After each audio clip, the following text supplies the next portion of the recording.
رکے پر یہ لکھا ہوگا ہذہ براءۃ محمد العالم بعلمہ من النار، میرے کفن پر ایک رکا گرے گا، اس پہ یہ لکھا ہوگا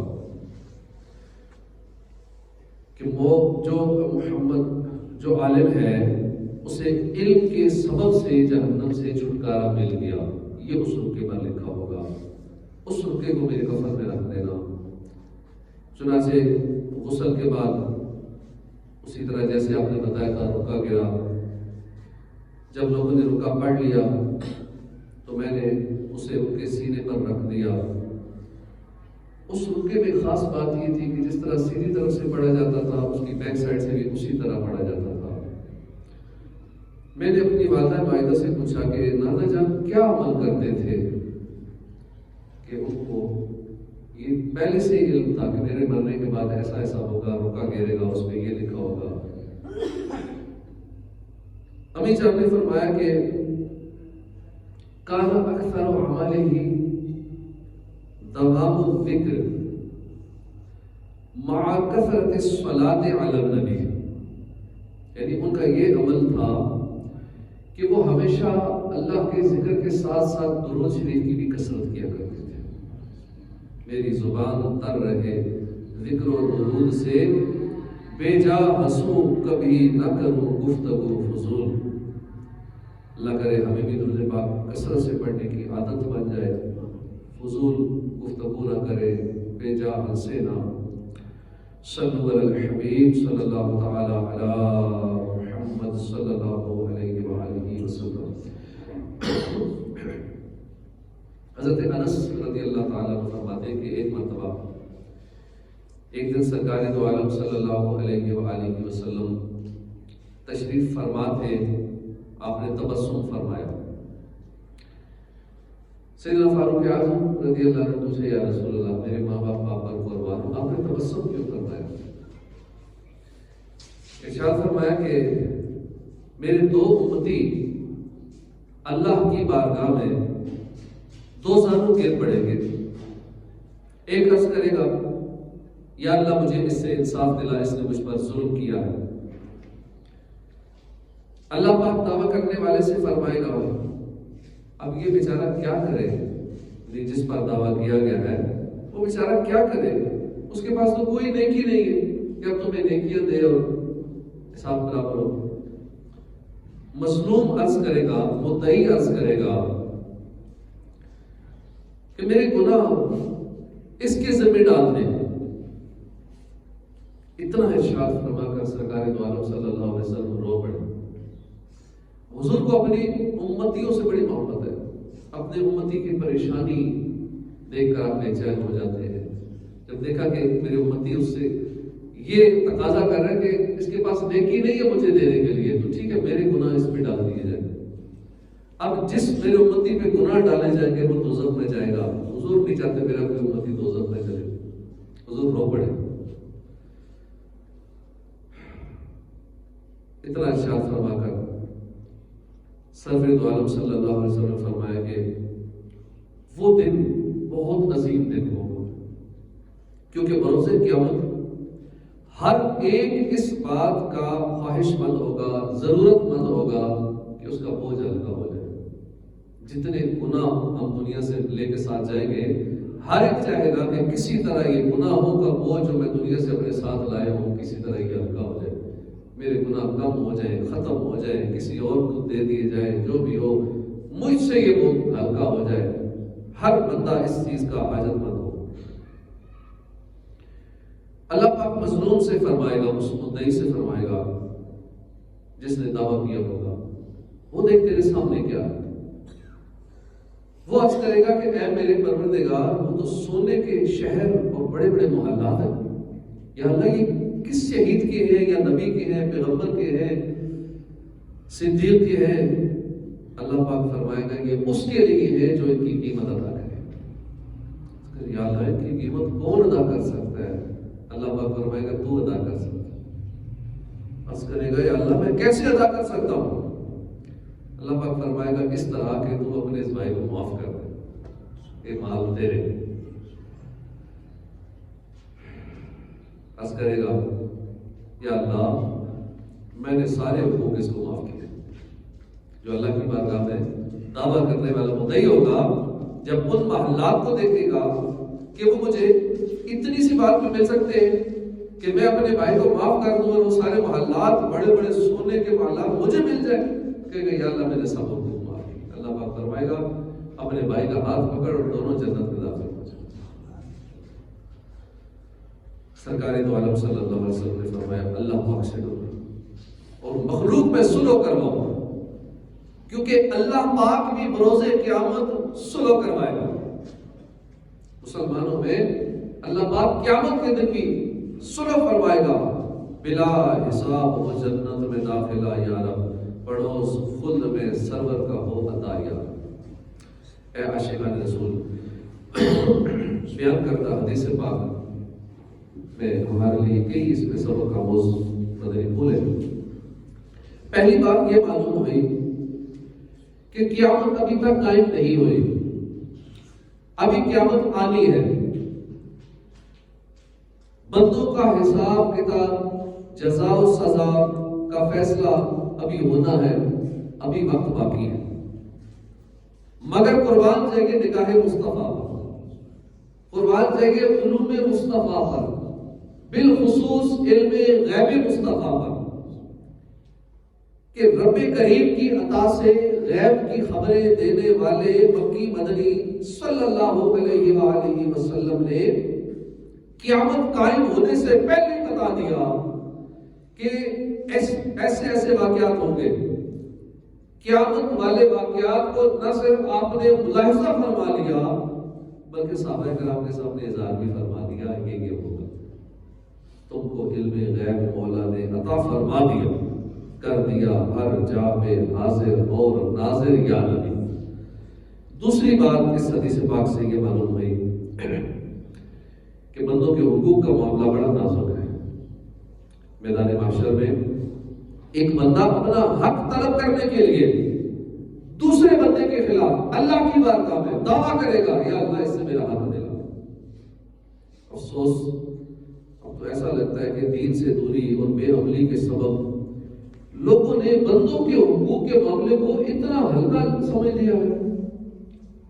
مثلا کہیں سیٹ نوکروں کے حقوق ادا نہیں کر رہا, کہیں نوکر سیٹ کو نقصان پہنچا کر اس کی چیزوں کو اس کے حقوق ضائع کر رہے ہیں, کہیں والدین بچوں کو ان کے حقوق دینے سے انکار کر رہے ہیں, راضی نہیں, کہیں اولاد ماں باپ کے حقوق پر ڈاکے ڈال رہی ہے, کہیں بیوی اپنے شوہر کے حقوق میں کوتاہی کر رہی ہے, کہیں شوہر بیوی کے حقوق سے جان چھڑا رہا, کہیں رشتہ داروں میں حقوق کی ادائیگی کے معاملے میں سالوں سے جنگ جاری ہے, کہیں پڑوسیوں کے حقوق کے اندر کوتاہی کی جا رہی ہے. یاد رکھیے یہاں اگر کسی نے کسی کا حق مارا ہے تو عقل مندی اسی میں ہے کہ ادھر ہی دنیا کے اندر معاف کروا لے, یہیں پہ ادا کر دے, ورنہ آخرت میں شدید ذلت اور رسوائی کا سامنا کرنا پڑے. چنانچہ رسول ہاشمی مکی مدنی صلی اللہ علیہ وآلہ وسلم نے فرمایا قیامت کے دن تم لوگ ضرور حقداروں کو ان کے حقوق سپرد کرو گے حتیٰ کہ بے سینگ بکری کا سینگ والی بکری سے بدلہ لیا جائے. مطلب یہ کہ اگر تم نے دنیا میں لوگوں کے حقوق ادا نہ کیے تو ہر صورت میں قیامت والے ادا کرنے پڑے. یہاں دنیا میں مال سے ادا کر دو ورنہ قیامت والے دن اعمال سے ادا کرنے پڑے, اپنی نیکیاں دینی پڑے گی. لہذا بہتری اسی میں کہ دنیا ہی میں ادا کر دو ورنہ پچھتانا پڑے گا. مفتی احمد یار خان نعیمی رحمۃ اللہ علیہ فرماتے ہیں کہ جانور اگرچہ ان پہ شریعت کے احکام لاگو نہیں ہے, جانوروں میں وہ شریعت کے مخالف نہیں ہے جانور, لیکن اس کے باوجود حقوق و لباس کا معاملہ یعنی ان کے آپس کے حقوق کا معاملہ جانوروں کا وہ بھی ایسا ہے کہ جانوروں کو بھی حقوق ادا کرنے ہوں گے. جانوروں کے آپس کے معاملات کس طرح ہوں گے؟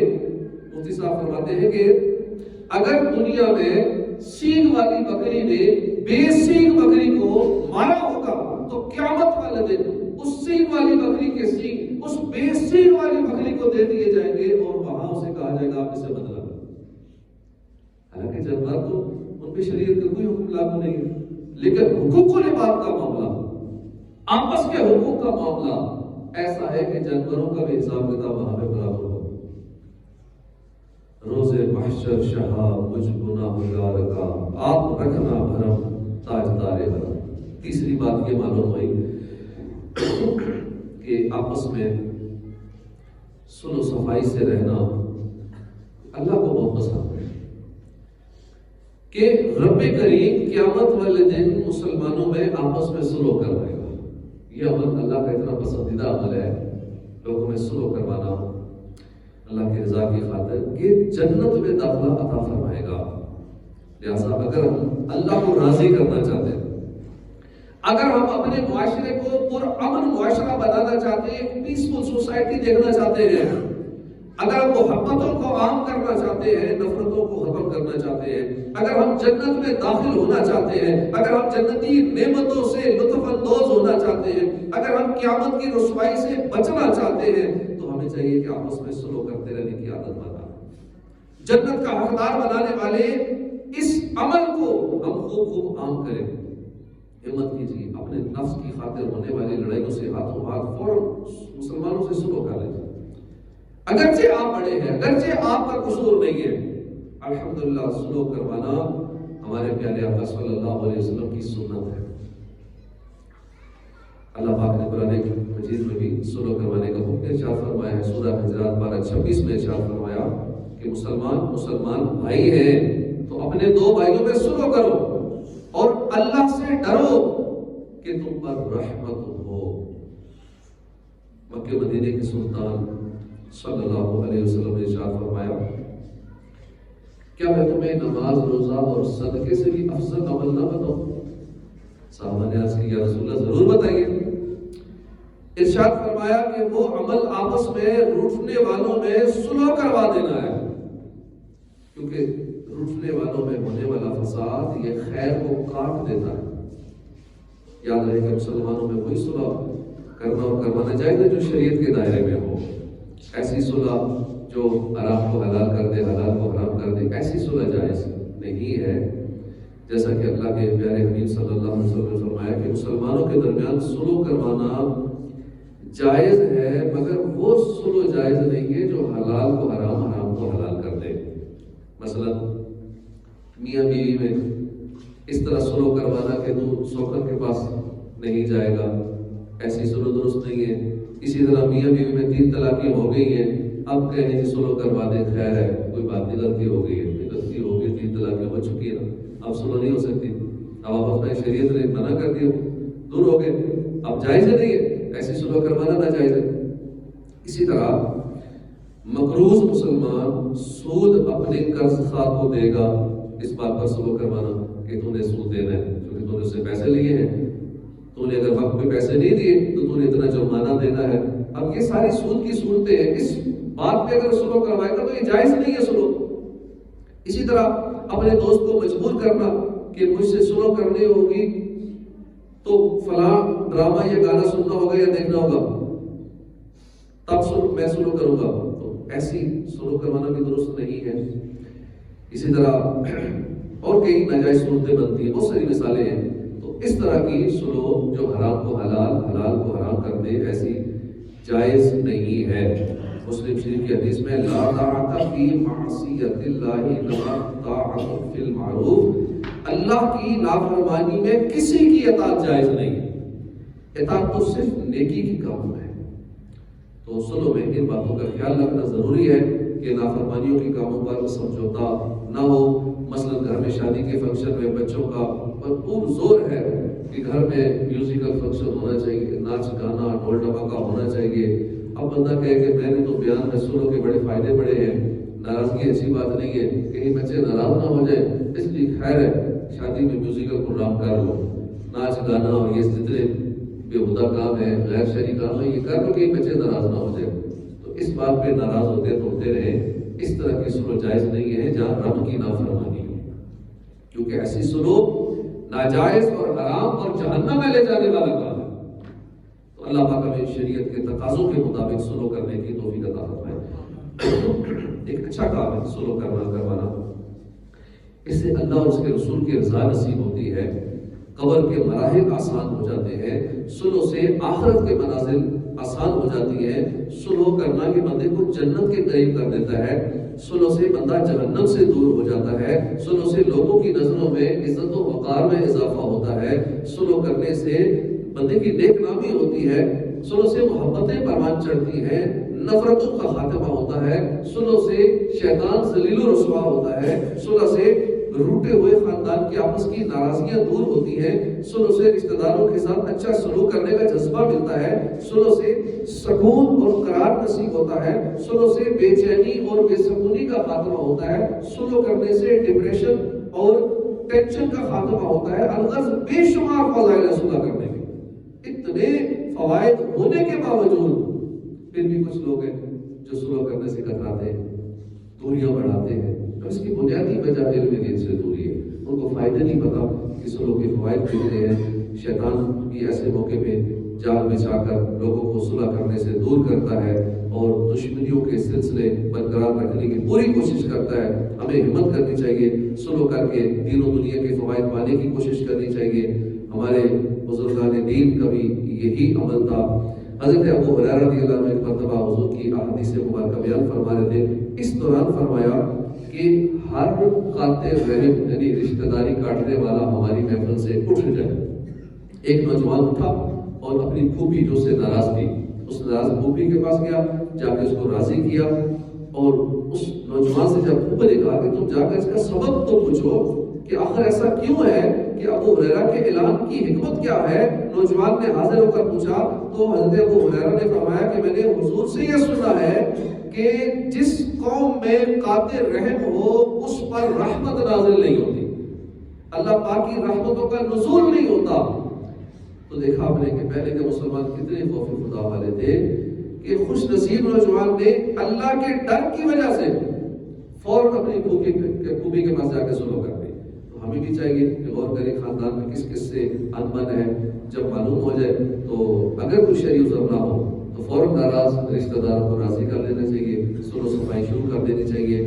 حضرت فقیہ ابو لیث سمرقندی رحمۃ اللہ علیہ نقل کرتے ہیں، تنبیہ الغافلین کے اندر یہ لکھا ہے کہ حضرت یحییٰ بن سلیم فرماتے ہیں کہ مکہ مکرمہ میں ایک نیک شخص خراسان کا رہنے والا تھا اور بڑا نیک آدمی تھا، لوگ اس کے پاس اپنی امانتیں رکھواتے تھے۔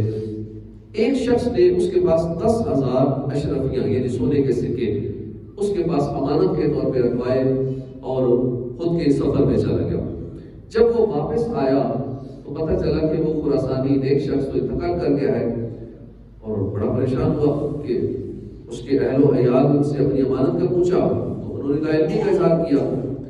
امانت رکھنے والے نے علماء مکہ کے پاس جا کے مسئلہ پوچھا کہ ایسے سے میں نے امانت رکھوائی تھی، اب اس کا انتقال ہو چکا ہے، اس کے گھر والوں کو بھی پتہ نہیں ہے، اب مجھے کیا کرنا چاہیے؟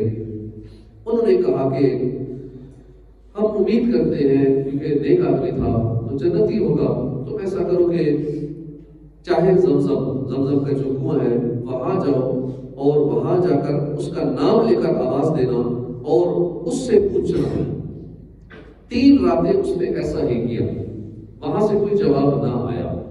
اب اس نے آ کے علماء کرام کو بتایا کہ میں نے آپ کے کہنے کے مطابق ایسا کیا، چاہے زمزم پہ گیا، آواز لگائی، لیکن مجھے کوئی جواب نہ ملا۔ اب ان علماء نے پڑھا انا للہ و انا الیہ راجعون۔ اب انہوں نے کہا کہ تم ایسا کرو کہ چاہے برہوت پہ جاؤ، یمن میں ایک کنواں ہے جس کا نام برہوت ہے، اس میں گناہگاروں کی کافروں کی روحیں وہاں قید ہوتی ہیں، کیونکہ جو خوش نصیب مسلمان جنتی ہوتا ہے اس کی روح چاہے زمزم پہ ہوتی ہے، اس کی روح کبھی عرش کی دلوں میں ہوتی ہے، اس کی روح کبھی جنت میں گھوم رہی ہوتی ہے، کبھی مکے میں ہوتی ہے، کبھی مدینے میں ہوتی ہے۔ تو خوش نصیب جنتیوں کی روحیں جہاں جاتی ہیں گھومتی پھرتی ہیں، چاہے تو اپنے گھر میں آ جاتی ہیں، بلکہ ہر جمعرات کو تو اپنے گھر میں آ کے اصال ثواب کا انتظار کرتی ہے کہ ہماری اولاد میں سے، ہمارے لواحقین میں سے کون ہمیں یاد کرتا ہے، کون ہمیں اصال ثواب کر رہا ہے۔ جب دیکھتے ہیں کہ کوئی ہمیں پوچھ ہی نہیں رہا، سارے اپنے اپنے کام میں لگے ہوئے ہیں، وہ پریشان ہو کے واپس لوٹ جاتی ہیں۔ تو جو کافروں کی اور گناہگاروں کی روحیں ہوتی ہیں وہ قید ہوتی ہیں، اور کچھ قبر میں، کچھ سجین میں، کچھ چاہے برہوت میں قید ہوتی ہیں۔ وہ ان علماء کرام کی بتائے ہوئے طریقے کے مطابق چاہے برہوت پہ گیا، برہوت نامی کنویں پر گیا، وہاں پہنچ کر اس نے آواز دی تو آگے سے جواب ملا. اس نے بتایا کہ گھر میں فلاں جگہ پر میں نے تمہاری امانت دفن کی ہے اور اپنے گھر والوں کو بھی اس کا نہیں بتایا. میرے لڑکے کے پاس جاؤ اور اس جگہ کو کھودو تو میں تمہاری امانت مل جائے گی. چنانچہ اس نے ایسا ہی کیا, اس کو مال مل گیا. میں نے اس سے دریافت کیا کہ تو بہت نیک آدمی تھا, تو یہاں کیسے پہنچ گیا؟ وہ بولا کہ میرے کچھ رشتہ دار خراسان میں تھے جن سے میں نے قطع تعلق کر رکھا تھا, جن سے میں نے رشتہ توڑ رکھا تھا, اور میں اسی حالت میں مر گیا, تو اب میں اس سزا میں مبتلا ہوں. تو اللہ پاک ہمیں آخرت کے عذاب سے بچائے. ایک ناراضگی کی وجہ سے, ویسے کتنا نیک آدمی تھا, لیکن اس کا ایک عمل تھا جو اسے اس مصیبت میں جس نے مبتلا کر دیا کہ وہ اپنے رشتہ داروں سے ناراض تھا. تو ہمیں بھی صلح و صفائی کر لینی چاہیے. جو لوگ ذرا سی باتوں پر اپنی بہنوں سے, بیٹیوں سے, پھوپھیوں سے, خالوں سے, ماموں, چچاؤں, بھتیجوں, بھانجوں کا تعلق کر لیتے ہیں, ان لوگوں کے لیے اس حکایت کے اندر بہت دس سے عبرت ہے. ہمیں غور کرنا چاہیے, ہم صلح کی طرف قدم کیوں نہیں بڑھاتے؟ صلح میں پہل کا ذہن ہمارا کیوں نہیں بنتا؟ کہیں ایسا تو نہیں کہ ہماری شان میں کمی آ جائے گی, سامنے والا صلح کرنے کے لیے ہاتھ بڑھاتا ہے, ہمارا موڈ آف ہو جاتا ہے, ہم اپنا ہاتھ پیچھے کھینچ لیتے ہیں, اپنا چہرہ پھیر لیتے ہیں. ہم اللہ کی رضا اور ثواب کے لیے ہمت کریں, ثواب کمانے کے لیے اس موقع کو ہاتھ سے نہ جانے دیں. ہمارے آقا صلی اللہ علیہ وسلم کی شان کتنی بلند و بالا ہے. ایک موقع پر اپنے غلاموں کی تربیت کا کیسا پیارا انداز آپ نے اختیار فرمایا. ہمارے آقا صلی اللہ علیہ وسلم نے وفات ظاہری سے کے وقت اجتماع عام میں اعلان فرمایا کہ اگر میرے ذمہ کسی کا قرض ہے تو میں اس کا قرض دینے کے لیے تیار ہوں. اگر میں نے کسی کی جان و مال اور آبرو کو صدمہ پہنچایا تو میری جان و مال اور آبرو حاضر ہے. اس دنیا میں مجھ سے بدلہ لے لے, تم میں سے کوئی اندیشہ نہ کرے کہ میں کو بدلہ لے گا تو میں ناراض ہو جاؤں گا. میں ناراض نہیں ہوگا, یہ میری شان نہیں ہے. مجھے یہ عمل بہت پسند ہے. اگر کسی کا حق میرے ذمہ ہے تو وہ مجھ سے وصول کر لے یا مجھے معاف کر دے. پھر فرمایا ہے لوگوں, جس شخص پر کوئی حق ہو اسے چاہیے کہ وہ ادا کرے, اور یہ خیال نہ کرے کہ رسوائی ہوگی, اس لیے کہ دنیا کی رسوائی آخرت کی رسوائی سے بہتر ہے. یہ بہت آسان ہے. صلح نہ کرنے کے بہت سارے نقصانات ہیں, بہت ساری اس کی خرابیاں ہیں. صلح کی برکت سے عاجزی نصیب ہو جاتی ہے, اور صلح سے محروم رہنے والوں کو لوگ نفرت سے دیکھتے ہیں. صلح سے محروم رہنے والے کی کوئی مدد نہیں کرتا. غمی خوشی کے موقع پر صلح سے محروم رہنے والے کا ساتھ دینے والوں میں کمی آ جاتی ہے. آخرت کے فائدوں سے محروم رہ جاتا ہے. اور جو عاجزی اختیار کرتا ہے اللہ کی رضا سے, وما تبعد احد للہ الا رفعہ اللہ, جو اللہ کے لیے عاجزی اختیار کرتا ہے اللہ اسے بلندی عطا فرماتا ہے. وما تبعد احد للہ الا رفعہ اللہ. صلح کی برکت سے تکبر دور ہو جاتا ہے. صلح کی برکت سے نفرتیں محبتوں میں بدل جاتی ہیں. اے کاش ایک دوسرے کو معاف کرنے کی سوچ بن جائے. صلح نہ کرنے سے اپنے بھی بیگانے بن جاتے ہیں. صلح کرنے سے ایک دوسرے کو معاف کرنے کی برکت سے بیگانے بھی اپنے ہو جاتے ہیں. اللہ پاک ہمیں بھی صلح کرنے کی توفیق عطا فرمائے اور اس میں پہل کرنے کی توفیق عطا فرمائے. اور شروع میں جو ہم نے حدیث پاک سنی, شروع میں جو ہم نے حکایت سنی کہ جب دو مسلمان آپس میں اللہ کی بارگاہ میں مدعی جب دعویٰ کرے گا یا اللہ اس سے میرا حق دلوا, اور اس کے پاس کچھ نہیں بچے گا, نیکیاں نہیں ہوں گی, اللہ پاک پھر اس سے بتائے گا اس کے پاس تو نیکیاں بھی نہیں ہے. اب وہ کہے گا مدعی جس نے دعویٰ کیا ہوگا یا اللہ میرے گناہ اس کے کھاتے میں ڈال دے. تو اس کے بعد اللہ پاک اسے فرمائے گا سامنے دیکھو کیا ہے. دیکھے گا سونے کا شہر, سونے چاندی کے محلات, اور پوچھے گا یا اللہ یہ کس پیغمبر کے لیے ہے, کس شہید کے لیے ہے, یا کسی صدیق کے لیے ہے, یہ کون یہ لے سکتا ہے, کون اس کی قیمت ادا کر سکتا ہے. اللہ پاک فرمائے گا تو اس کو لے سکتا ہے, ان محلات کی قیمت تو ادا کر سکتا ہے. کہے گا یا اللہ وہ کیسے؟ اللہ پاک فرمائے گا تو اپنے اس بھائی کو معاف کر دے. تو جو مطالبہ کر رہا ہے نا, جب اس کے پاس نیکیاں نہیں بچی تو میرے گناہ اس کے کھاتے میں ڈال دیے جائیں, تو اس کو معاف کر دے, یہ سارے محلات دے رہے ہیں. تو وہ اپنے بھائی کو معاف کر دے گا. اللہ پاک حکم فرمائے گا چلو ایک دوسرے کا ہاتھ پکڑ, دونوں جنت میں داخل ہو جاؤ. تو جنت کا ذکر ہم نے شروع میں جو حدیث پاک میں سنا ہے, جنت بڑی ہی پیاری ہے. جنت کی کوئی ناخن ہر چیز اگر دنیا میں ظاہر ہو جائے تو تمام آسمان و زمین اس اتنی سی چیز جو ناخن کتنا چھوٹا سا ہوتا ہے, اتنی سی چیز اگر ظاہر ہو جائے تو آسمان و زمین آراستہ ہو جائے. جنتی کا کنگن ظاہر ہو جائے سورج کی روشنی کو مٹا دے. جنت کی تھوڑی سی جگہ اتنی سی جتنی چابک رکھتے، چابک رکھنے والی ذرا سی جگہ، دنیا اور اس کے اندر جو کچھ ہے اس سے بہتر ہے. جنت کی دیواریں سونے اور چاندی کی ہیں اور مشک کے گارے سے بنی ہوئی ہے. ہر طرح کے لذیذ کھانے جنتیوں کو ملیں گے. ہر لقمے میں 70 ذائقے ہوں گے. ہر ذائقہ دوسرے ذائقے سے جدا ہوگا. اگر پانی کی خواہش کریں گے اسے خود بخود سامنے آ جائیں گے. ٹھیک اندازے کے مطابق ان کے اندر پانی ہوگا، دودھ ہوگا، شراب ہوگا، شہد ہوگا.